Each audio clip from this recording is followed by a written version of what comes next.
Shalom, Kol Haloyim, Yahweh, Ba'ashem Yahushai, Ba'ashem Chakudash, Shanyakabad, Gadwala Requab, Zequanyim Nawa, Washalayakim Nawa, and that's double honors to our apostles and elders of Great Millstone, Shalom, Wabarakim, Labakarim, Shalayasharala, and that's peace and blessings to the elect of Israel. This is going to be a quick video, another video exposing the wickedness of Esau, Edom, who are the self-proclaimed white people, Caucasians, Europeans, here on earth today, whatever they like to call themselves. And as if we even needed another video to solidify and prove who they are, here we have Elon Musk, through his company Neuralink, basically putting to death, they say 15 monkeys here. The reports are up and down, but putting to death monkeys, all for the purpose of experimenting with the Charagma, I'll just say. And we have to bring out videos like this because once again, it brings out further information of who the devil is that the Bible speaks of, who these Edomites are and their wickedness, and expounds upon what the Bible already says. And this is why we're begging, one of the many reasons why we're begging for Yahweh Ba'ashem Yahushai to return soon, because we want the earth to be ruled in righteousness. And that comes with not only our people, the nation of Israel, finally having the laws, statutes, and commandments in our minds, but it means that the water is finally going to be cleansed. The air quality is going to be back in a pure state. The land, the soil, everything, the earth is going to be in a better state. And also the animals are finally going to be treated with compassion and care. And none of that is happening under the rulership of these Edomites, the devil that the Bible speaks of, the wicked that the Bible speaks of as well. So without further ado, we'll watch this video. It's 12 minutes. We're only going to watch the first 2 to 3 minutes to get the meat, and then we'll grab some relevant precepts, and I pray that this video is edifying to the elect. One of Elon Musk's ventures has led to allegations that there's been cruelty done to animals that the company is testing on. This is one of the less well-known projects that Elon Musk has sought out. It's known as Neuralink, and basically it's known as a brain-machine interface. More details on that in a moment, but they're essentially testing this out on monkeys, and it turns out that allegations indicate that these monkeys were pretty severely abused. Many of them died as a result. So in one example, a monkey was allegedly found. And listen to this good, what she's going to say. She brings out maybe 2 to 3 examples of how these monkeys were treated as they were being experimented on for the purpose of this Charagma, talked about in the book of Revelation, the 13th chapter. Listen what she says. In one example, a monkey was allegedly, she says, missing some of its fingers and toes. By the way, warning, these monkeys were pretty severely abused. Many of them died as a result. So in one example, a monkey was allegedly found missing some of its fingers and toes. By the way, warning, it's very graphic what I'm about to read. Possibly from self-mutilation or some other unspecified trauma. The monkey was later killed during a terminal procedure, the group said, in a copy of the complaint shared with the Post. Now, what's this group that's making these allegations? Well, it's an animal rights group that is basically claiming that taxpayer money is being used to perform these experiments on these monkeys, and people should know. And our money, the taxpayer money, our money is being used to perform these experiments on these monkeys. About it, considering there's alleged animal abuse involved. In another case, a monkey had holes drilled in its skull and electrodes implanted into its brain, then allegedly developed a bloody skin infection and had to be euthanized, according to the complaint. And we've got one more example to give you. In a third instance, a female monkey had electrodes implanted into its brain, then was overcome with vomiting retching and gasping. Days later, researchers wrote that the animal appeared to collapse from exhaustion and fatigue and was subsequently euthanized. An autopsy then showed the monkey had suffered from a brain hemorrhage, according to the report. Now, all the monkeys that died, at least 15 of them either died or were euthanized by 2020, had this Neuralink chip implanted into their brains. And so there's the project itself, which I think deserves its own discussion, but then there's also the animal cruelty involved as well. Yeah, so you can basically find plenty of videos on YouTube. Plenty of videos on YouTube about animal cruelty and how Esau Edom is treating these animals at different farms and things like that. Even if we're bringing it to just a smaller scale, how he's pumping chemicals and hormones into different cows and injecting testosterone into chickens in order to fatten them up just so he can make a bigger profit off of it. That's animal cruelty as well, along with obviously what's happening right here. We're talking about drilling holes into the brains of these monkeys, missing fingers and stuff like this. And then he's going to go ahead and use his findings from this experiment and then do the same exact thing to people, basically, with that Charagma. This is what Esau Edom is planning to do. This is his goal. Let's listen to what this man has to say, and then we'll end off this video.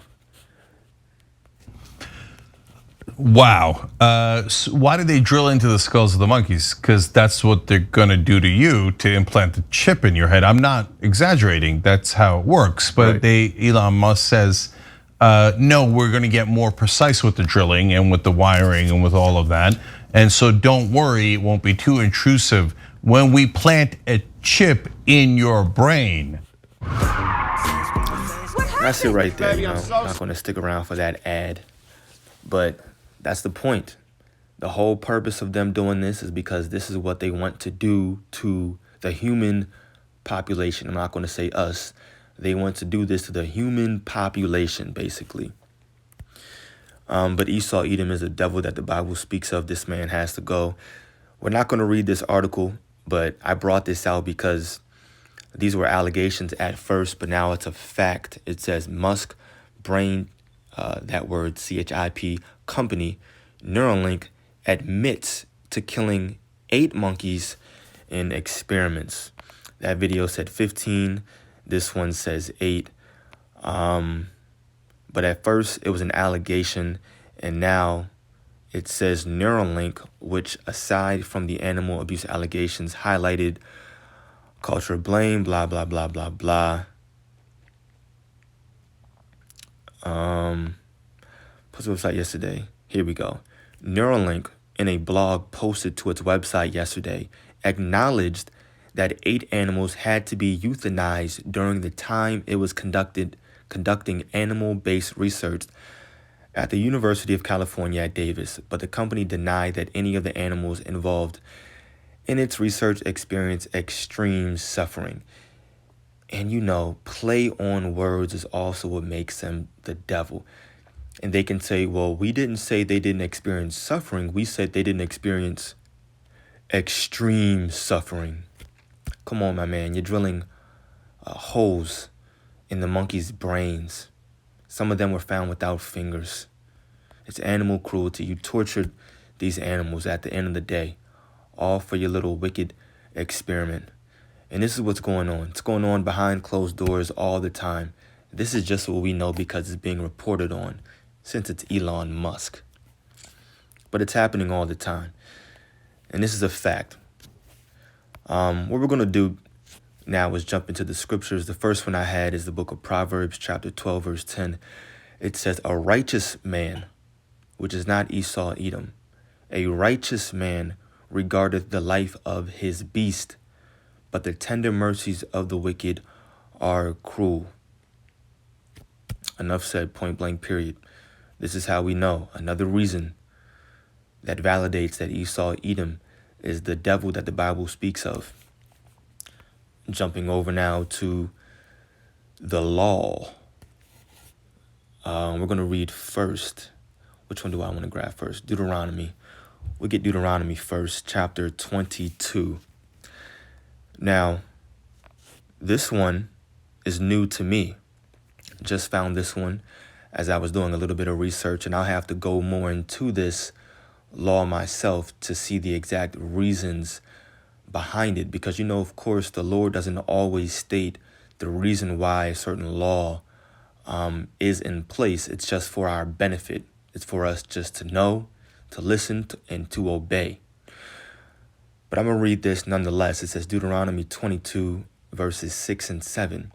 If a bird's nest chance to be before thee in the way in any tree or on the ground, whether they be young ones or eggs, and the dam, which is the mother, sitting upon the young or upon the eggs, thou shalt not take the dam with the young, but thou shalt in any wise let the dam go, and take the young to thee, that it may be well with thee, and that thou mayest prolong thy days. The reason why I'm bringing this out is just because it highlights the tenderness that we had, or that we're supposed to have, even amongst the smallest of creatures, the smallest of beasts, these birds. And the dam, once again, is a mother. I'll read this in the NLT. It just shows the compassion and the care that we're supposed to have amongst animals. So let's read this really quickly in the NLT. Even the NIV was good when I was reading it earlier. Verse 6 says, if you happen to find a bird's nest in a tree or on the ground, and there are young ones or eggs in it, with the mother sitting in the nest, do not take the mother with the young. Now I'll go and grab verse 7. Excuse me. Verse 7 in the NLT says, you may take the young, but let the mother go, so that you may prosper and enjoy a long life. So you let the mother go, and you can take the young ones, it says. Once again, just highlighting this, I'll have to read more into the specifics of why this was the case. But I'm sure, just like every single last one of the Lord's creations have a specific purpose and a reason behind why it was created. And I know birds have a very important role in just I'll say the economy of nature. I'm sure they have a very important role. But this just highlights how delicate we were to animals and how we're supposed to be, the careful attention that we had to our animals, the beasts, I'll just say. Now, jumping over to the book of Exodus, chapter 23. This is something we all know, but I wanted to highlight this as well because it's relevant concerning this topic. Exodus 23 verse 12 says, 6 days thou shalt do thy work, and on the seventh day, which we all know is a Sabbath, and on the seventh day thou shalt rest, that thine ox and thine ass may rest, and the son of thy handmaid, and the stranger may be refreshed. Now you know, and I don't even have to do any research on this, you know Esau Edom has these animals working in the field day and night, every single day, barely giving them any rest, probably only giving them the minimum rest that they need so that he can keep profiting off of them and working them relentless day and night. Once again, just highlighting this because it shows the careful attention that we're supposed to have for our animals, the regard that we're supposed to have for them, treating them, and I can even use the word righteously, making sure that they're in good condition, making sure that their health is up to par, that they have what they need to do exactly what they were intended to do, their purpose, so that they can fulfill their role here on earth as whatever animal that they are. Not to be experimented on, not to have their skulls drilled a hole in. I think I was saying brain earlier, but whatever. But that's how Esau Edom is treating the animals. Why? Because he's the wicked, and he doesn't have care for his beasts. And he's supposed to be ruling this entire world right now. Now, this man has to be put out of power, and that's why we want Yahweh Bashim Yahushai to return, so that there can be righteousness finally ruling, I'll say, and reigning over the entire earth. But this man, Esau, Edom, no matter where he goes, nothing but wickedness follows him. Why? Because he legit is the wicked. Malachi 1:4 says, whereas Edom saith, we are impoverished, but we will return and build the desolate places. Thus saith the Lord of hosts, they shall build, but I will throw down, and they shall call them the border of wickedness. This is referring to Esau, Edom as a nation.